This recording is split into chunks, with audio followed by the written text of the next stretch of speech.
বিহালীত পল্লৱ লোচন দাসক কোনো কাৰণতে গ্ৰহণ নকৰে বিজেপিৰ একাংশ নেতা কৰ্মীয়ে।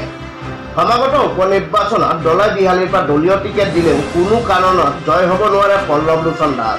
লগতে পল্লৱ লোচন দাসক দলীয় টিকেট প্ৰদান কৰিলে পল্লৱ লোচন দাসৰ বিৰুদ্ধে বিহালীত একাংশ বিজেপি নেতা কৰ্মীয়ে সমৰ্থন কৰিব নিৰ্দলীয় প্ৰাৰ্থী জয়ন্ত বৰাক। সদ্য বিজয় সাংসদ ৰঞ্জিত দত্তক সাংসদ হিচাপে জয়লাভ কৰাৰ পিছতে বিহালী বিধানসভা সমষ্টিৰ বিধায়ক তথা ৰঞ্জিত দত্তৰ উত্তৰসূৰী বিচাৰি উলিয়াইছে বিহালীৰ একাংশ বিজেপি নেতা কৰ্মীয়ে।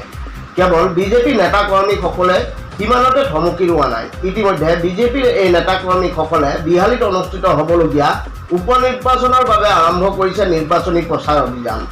2021 চনৰ বিহালী নিৰ্দলীয় প্ৰাৰ্থী তথা যুৱ নেতা জয়ন্ত বৰাই সদ্য সমাপ্ত লোকসভা নিৰ্বাচনৰ পূৰ্বে লগত 5 শতাধিক সমৰ্থকক লৈ যোগদান কৰিছিল ভাৰতীয় জনতা পাৰ্টি। তাৰ পিছৰ পৰাই বিহালীত অধিক শক্তিশালী ৰূপত নিজৰ প্ৰভাৱ বিস্তাৰ কৰিবলৈ সক্ষম হোৱা যুৱ নেতাগৰাকীয়ে বিহালী বিজেপিতো যথেষ্ট প্ৰভাৱ বিস্তাৰ কৰি প্ৰায়বোৰ বিজেপি নেতা কৰ্মীৰ মন পচন্দৰ প্ৰাৰ্থী হিচাপে সমৰ্থন আদায় কৰিছে। যাৰ বাবে বিহালী উপনিৰ্বাচনৰ বাবে বিজেপিৰ একাংশ নেতাকৰ্মীয়ে যুৱ নেতা জয়ন্ত বৰাৰ হৈ নিজাববীয়াকৈ বিহালী সমষ্টিৰ বিভিন্ন গাঁৱে ভূঞে চলাইছে নিৰ্বাচনী প্ৰচাৰ অভিযান। আনকি জয়ন্ত বৰাৰ হয় নিৰ্বাচনী থিম ছং এইবাৰ ট্ৰিপল ইঞ্জিনৰ চৰকাৰ, দিল্লীত ৰঞ্জিত দত্ত, দিছপুৰত হিমন্ত আৰু বিহালীত জয়ন্ত প্ৰস্তুত কৰি এতিয়া এইদৰে বিহালীৰ বিভিন্ন স্থানৰ লগতে ঘৰে ঘৰে যোৱাৰ লগতে ব্যৱসায় প্ৰতিষ্ঠানলৈ গৈ জয়ন্ত বৰাৰ হৈ ভোট ভিক্ষা পৰ্যন্ত কৰিবলৈ আৰম্ভ কৰিছে। সমৰ্থকসকলৰ স্পষ্ট দাবী বিজেপিৰ শীৰ্ষ মহলক সমাগত উপনিৰ্বাচনত বিহালীৰ পৰা দলীয় টিকেট জয়ন্ত বৰাক প্ৰদান কৰক। পল্লৱ লোচন দাসক বিহালী সমষ্টিৰ পৰা দলীয় প্ৰাৰ্থিত্ব প্ৰদান কৰিলে কোনো পৰ্যায়ত জয় হ'ব নোৱাৰে। কাৰণ বিগত সময়ত পল্লৱ লোচন দাসে ৰাইজৰ বাবে একো কাম নকৰিলে, নিজে কিন্তু অবাধ সম্পত্তিৰ মালিক হ'ল।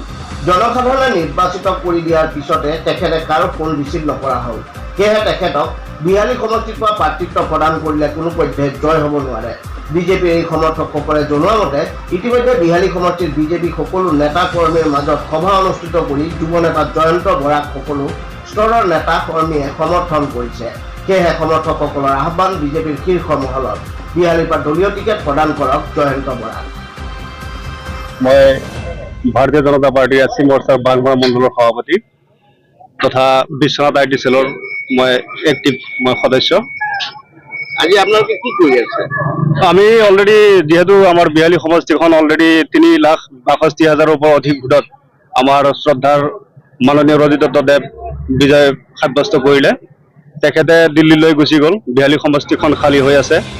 এই খালী ঠাই পূৰণ কৰাৰ নিমিত্তে সমগ্ৰ বিহালীবাসীয়ে এইবাৰ জয়ন্ত বৰাক বিচাৰিছে আৰু তাৰ পৰিপ্ৰেক্ষিতত আমি উইলিংলি আমি যুৱবৃন্দই প্ৰচাৰ অভিযান এটা আৰম্ভ কৰিছোঁ। হয়, ইয়াত শুনা গৈছে বিহালী সমষ্টিত গতিকে যদি পল্লৱ লোচন দাসক প্ৰাৰ্থিত্ব দিয়ে তেনেহ'লে আপোনালোকে গ্ৰহণ কৰিব লাগিব। অসমীয়াত কথা এষাৰ আছে, এদাক দেখি উঠিল গা কেতুৰিয়ে বোলে মোকে খা, আছে গৰু নাবাই হাল থকাতকে নথকাই ভাল। সমগ্ৰ বিহালীবাসী সমষ্টি বা তেজপুৰ লোকসভা সমষ্টিৰ যিমান জনগণ আছে এইবাৰ পল্লৱ লোচন দাসদেৱক মানে বৰ্জন কৰিছে। যিহেতু তেখেতে জিকাৰ পিছত ফোনে ৰিচিভ নকৰা হ'ল। উন্নয়নৰ কামটো কোনো এজন মানুহে ক'ব নোৱাৰিব যে আমুক সমষ্টিত কিবা এটা উন্নয়নৰ কাম কৰিছে। তেখেতৰ নামটো এইবাৰ নোলোৱাই ভাল। বিহালীত যদি তেখেতক প্ৰাৰ্থিত্ব দিয়া হ'লে যদি দলে নিশ্চয় আমি আশা কৰিছোঁ দলে নিশ্চয় আমাৰ জয়ন্ত বৰাক প্ৰাৰ্থিত্ব প্ৰদান কৰিব। কাৰণ অলৰেডি দিছপুৰত যোগদান কৰিছে।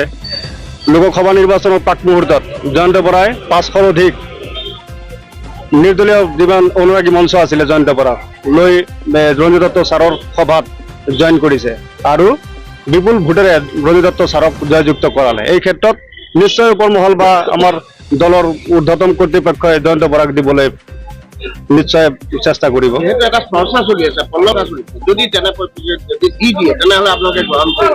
আমি আশাবাদী জয়ন্ত বৰাক দিব। যদি দি দিয়ে তেখেতক তেতিয়াহ'লে আমি আমাৰ যিমান কৰ্মী আছে আমাৰ 3টা বিহালী মণ্ডল, বাগমাৰা মণ্ডল, বিহালী মণ্ডল আৰু বুৰৈ মণ্ডলৰ ইতিমধ্যে সভা সমিতি হৈ গ'ল। আমাৰ জয়ন্ত বৰাক অলৰেডি প্ৰক্ষেপ কৰিলেই দলৰ ফালৰ পৰা দলীয় কাৰ্যকৰ্তাই নিষ্ঠাৱান কাৰ্যকৰ্তা 3টা মণ্ডলৰ 3টা সভাপতি, তাৰপিছত মৰ্চাৰ নিষ্ঠাৱান কৰ্মীসকল বুথ পৰ্যায়লৈকে অলৰেডি জয়ন্ত বৰাক ছাপোৰ্ট কৰিলে।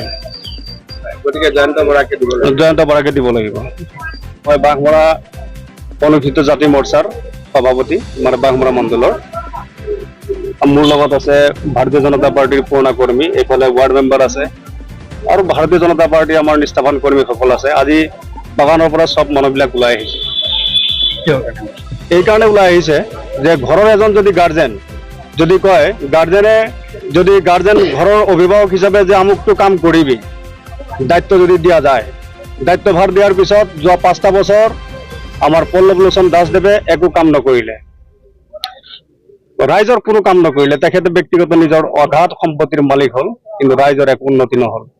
জিকাৰ পিছত ফোন কৰিলে ৰিচিভ নকৰে। এইটো সমগ্ৰ বিদিত মানে চৰ্চিত যে পল্লৱ লোচন দাস ডাঙৰীয়া ফোন কৰিলে ৰিচিভ নকৰে।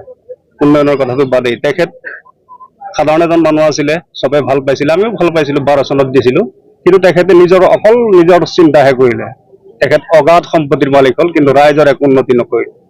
সেইকাৰণে এইবাৰ উপ নিৰ্বাচনত যিহেতু 42 সমষ্টিখন ৰিক্ত হৈ আছে, আমাৰ শ্ৰদ্ধা দত্ত ছাৰ দিল্লীলৈ যাব, গতিকে অলৰেডি আমাৰ দলৰ ফালৰ পৰা জয়ন্ত বৰাক প্ৰক্ষেপ কৰিলে কাৰ্যকৰ্তাসকলে, দলীয় কাৰ্যকৰ্তাসকলে। ইয়াত দলৰ নিম্ন পৰ্যায়ৰ পৰা, তৃণমূল পৰ্যায়ৰ পৰা একদম মানে জিলা পৰ্যায়লৈকে জয়ন্ত বৰাক ছাপোৰ্ট কৰিছে, মানে সমৰ্থন দিছে, আগবঢ়াইছে। আৰু সেই মৰ্মে ইতিমধ্যে 3খন মণ্ডলতে সভা সমিতি হৈ গ'ল।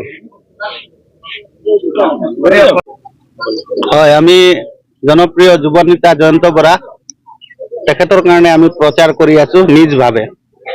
কিয় তেখেতে আমাৰ 42 সমষ্টিত প্ৰত্যেক জাগাত আমাক বহুত হেল্প কৰে আৰু লগতে থাকে। আৰু আমাৰ এতিয়া 42 বিধানসভা খালী হৈ আছে, যিহেতু আমাৰ দত্ত ছাৰ আজি সংকট হ'ল, তেখেতে দিল্লীত বহিব। গতিকে আমি দাবী কৰি আছো যে আমাক জয়ন্ত বৰাকে লাগিব 42 সমষ্টিত বিধায়ক হিচাপত।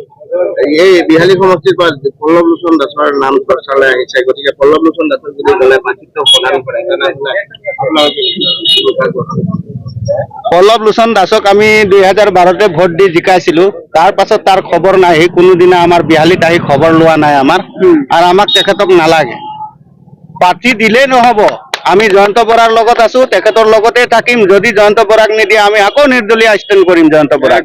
জয়ন্ত বৰা জিন্দাবাদ আছে আৰু জিন্দাবাদ থাকিব। আপুনি বিজেপিৰ কি বিষয় বাবদ আছে? মই বৰ্তমান আমিতো পুৰণি বিজেপি, কিন্তু মই কোনো পদ লোৱা নাই বিজেপিত, হ'লেও মই বিজেপিৰ এটা ভাল কৰ্মী হওঁ।